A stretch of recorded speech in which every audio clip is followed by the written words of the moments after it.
sur la CUMA, il n'y a que des cultures contractuelles, c'est-à-dire maïs doux, maïs semence, tournesol semence.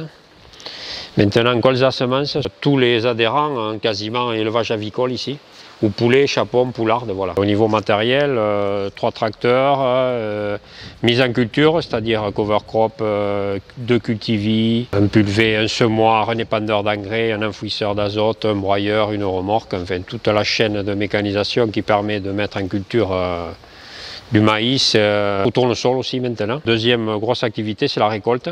On a une batteuse sur la CUMA équipée récolte maïs tournesol avec un chauffeur qui est dédié à la conduite de la machine. Au niveau récolte, ça se passe surtout avec un transborder qui sert à débarder la récolte.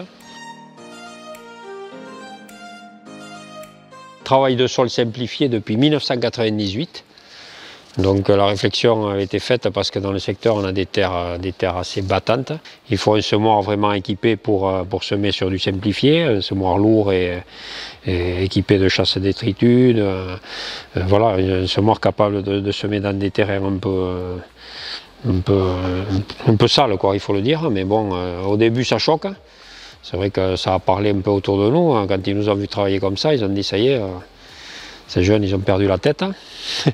Nous, on a des terres pauvres qui font, je dirais, 1% de matière organique. Et 20 ans après, on a remonté d'un demi-point. C'est pas énorme, mais c'est beaucoup quand même. De 1 à 1,5, c'est quand même bien. On n'a plus de problèmes de mouillère, de problèmes de sol. Vraiment, où rien ne pousse.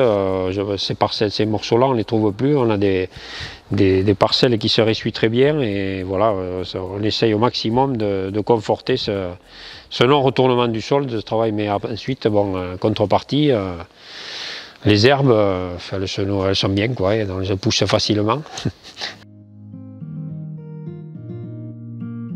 La démarche au début, ça a été chimique, beaucoup de chimie, mais bon, on s'est rendu compte que c'est pas forcément bon pour les cultures non plus, donc on a essayé de réduire, on a essayé de passer au minimum de produits.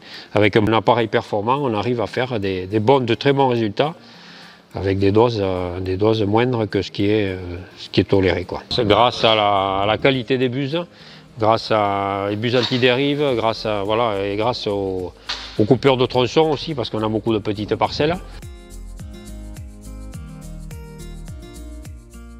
Pour arriver à baisser au maximum, on utilise aussi du débinage.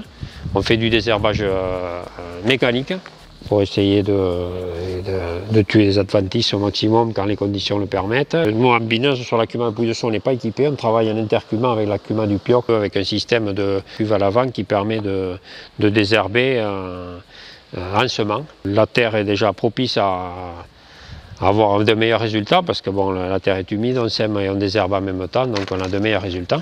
On a un appareil d'azote qui permet de biner en même temps. Ça permet en plus une action mécanique en même temps que l'épandage d'engrais. Tout le secteur ici, on est en zone vulnérable, c'est-à-dire on est obligé d'implanter normalement une culture, faire de l'interculture, c'est-à-dire semer plusieurs espèces ou une espèce dédiée là, qui sont listées, ou du triticale, ou du trèfle, ou plein de plantes qui permettent de fixer l'azote.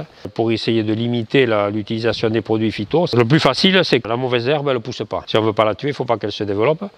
Donc l'idéal c'est déjà au niveau récolte, de ne pas disséminer des mauvaises graines lors de la récolte. S'il y a du datura dans la parcelle, on étale le datura, l'année d'après, il y en a multiplié par 5, par 10, par 20, ça monte exponentiellement et on ne s'en sort pas. Donc l'idéal, c'est dans l'ordre déjà de faire les chantiers les plus propres en premier, et ensuite les chantiers très sales, de nettoyer la batteuse avec un compresseur, de la souffler après la récolte. Il n'y a pas qu'une action qui va amener à un résultat ou à un très bon résultat, c'est la totalité des actions qui va faire qu'on se retrouve avec des résultats tout à fait cohérents et acceptables. Voilà, c'est au départ engrais vert, c'est limitation des produits, nettoyage de la batteuse, binage. Les mauvaises herbes, c'est toute l'année qu'il faut essayer d'empêcher qu'elles montent à graines.